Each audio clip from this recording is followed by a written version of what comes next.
if we found half of the fraud that's taking place in this country, and I think you have a chance of doing that, we would have much more than a balanced budget.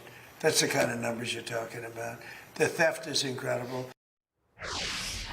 This afternoon, the White House, President Trump officially launching a sweeping anti-fraud task force inside the federal government, targeting welfare programs, especially in states with weak oversight. Small Business Administrator Kelly Loeffler already putting in the work, last week launching an audit of a $50 billion SBA program.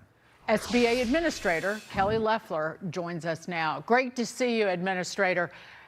One thing that President Trump touched on, and it made me, I was walking by the TV and I went, huh? He mentioned nursing homes and how the nursing homes should not be in the hands of the states. And he nailed it, because about 2/3 of all nursing home residents in the US of A are on Medicaid. Medicaid pays for them. And part of that, a large part of it, is because the eligibility requirements are set by the states in part. It's easy for families to dump their elderly onto Medicaid, and the taxpayers wind up footing the bill for that. That in and of itself is, in essence, fraudulent.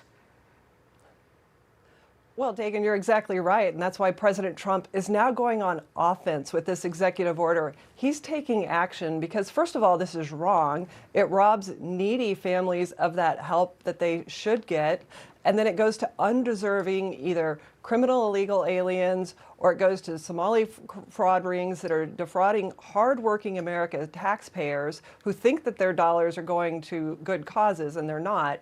And they're undermining the strength, the economic strength and stability of our country.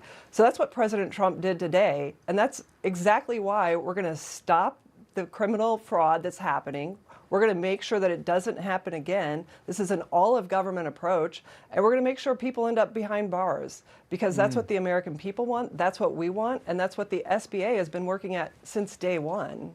You know, I was thinking about that "it's never going to happen again" piece, and I was astounded that $50 billion program that you identified, okay, for 50 years, nobody had looked at it. Republicans hadn't looked at it. Democrats hadn't looked at it. Nobody. So, you know, you're doing the Lord's work here looking at this fraud, right?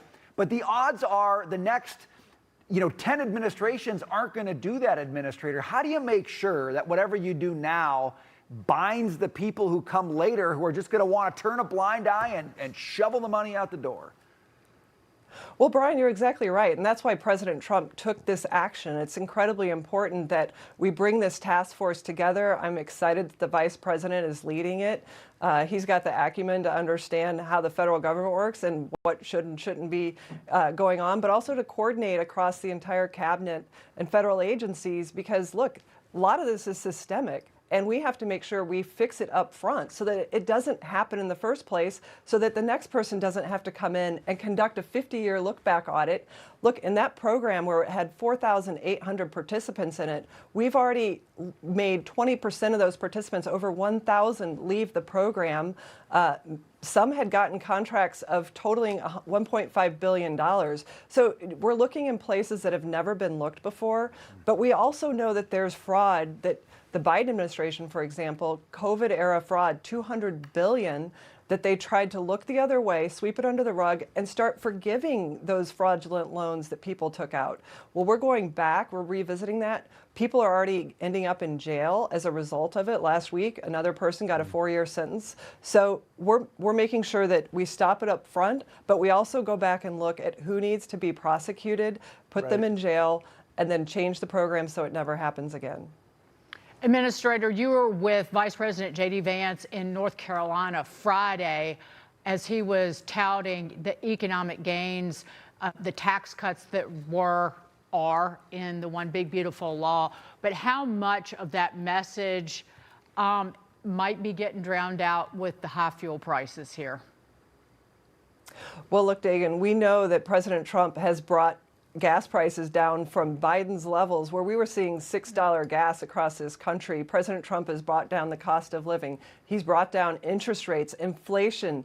And I see it as I go across the country. I've been in 15 states this year, traveling to dozens of small businesses who are finally able to invest and hire because of the positive economic agenda, including the working family tax cuts that have the pass-through deductions, that cut regulations, that have immediate expensing. We have Made in America again that is creating a jobs boom.